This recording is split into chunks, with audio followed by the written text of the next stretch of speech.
শরীফ হাদি হুজুর হাফেজে কোরআন বললেন, আমি শরীফের সাথে একসাথে পড়েছি। আমরা বরিশাল নেসারিয়া এনএস কামেল মাদ্রাসা আমরা একসাথে আলেম পড়েছি। আমরা একসাথে একই সাথে আমরা দাখিল আলেম পাশ করছি।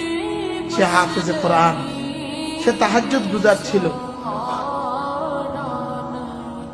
শুধুই তার জন্য আমাদের চোখে পানি আসে না, তার মতো অনেক মানুষই এদেশে নিহত হয়েছে। হয়েছে না বলেন? তার মতো অনেক মানুষই তো এদেশে নিহত হয়েছে, লেকিন তার জন্য আজকে 18 কোটি মানুষ নির্বাক স্তব্ধ কেন? তার হৃদয়ে ছিল রব্বে করিমের ভালোবাসা, তার দিলে কোরআন ছিল। কোরআন এইমাত্র শুনলাম তিনি হাফিজ কোরআন ছিলেন।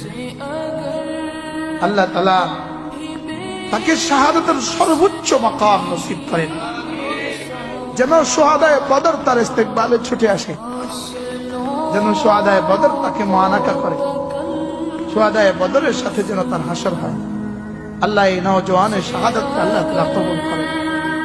আজকে এই প্রথম আমি গতকালকেও শুনছি, লেকিন নির্ভরযোগ্য সূত্র ছিল না।